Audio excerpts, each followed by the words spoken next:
Sun protection. While sun exposure is necessary for vitamin D synthesis, it also increases the risk of sunburn and skin cancers, including melanomas.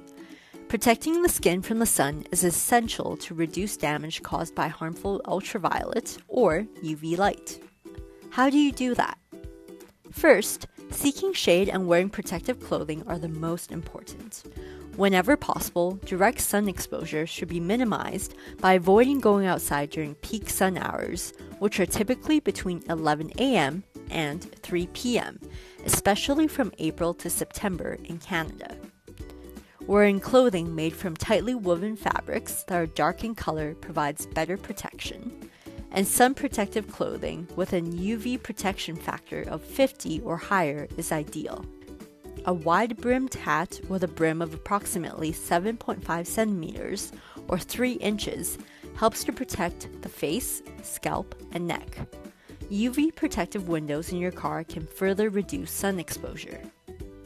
Second, sunscreen is a very important part of sun protection. Dermatologists recommend choosing a broad-spectrum sunscreen with a sun protection factor, or SPF, of at least 30, but preferably 50, and ensuring it is water resistant.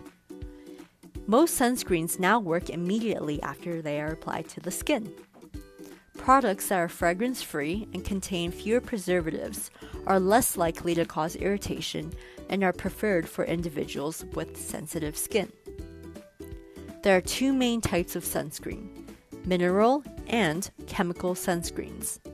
Mineral sunscreens contain zinc oxide or titanium dioxide. There are good options for people with sensitive skin conditions such as rosacea or eczema. Chemical sunscreens contain ingredients such as avobenzone and oxybenzone. They often feel lighter on the skin but may cause irritation in some individuals. Proper application is essential for sunscreen to be effective. The teaspoon rule can be used as a guide. Apply 1 teaspoon to the face and neck, 1 teaspoon to each arm, 2 teaspoons to the front and back of the torso combined, and 2 teaspoons to each leg. Sunscreen should be reapplied after swimming or heavy sweating to maintain protection. There are 4 additional sun safety tips to keep in mind. First, when selecting a product, if you have trouble picking one, you can look for this logo, which indicates that the sunscreen is endorsed by the Canadian Dermatology Association.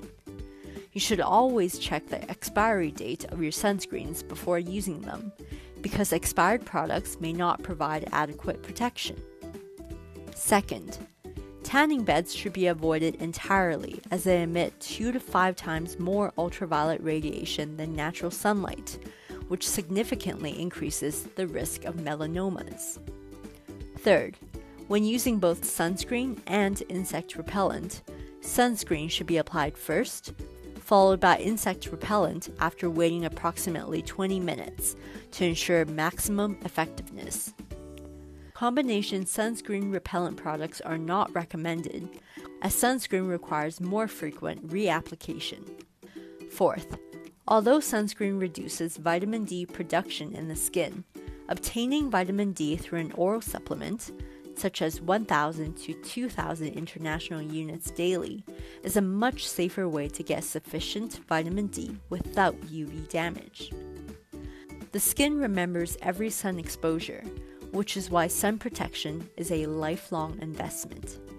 Simple daily habits such as seeking shade, wearing protective clothing, and applying sunscreen regularly can help preserve the health of your skin and reduce long-term risks.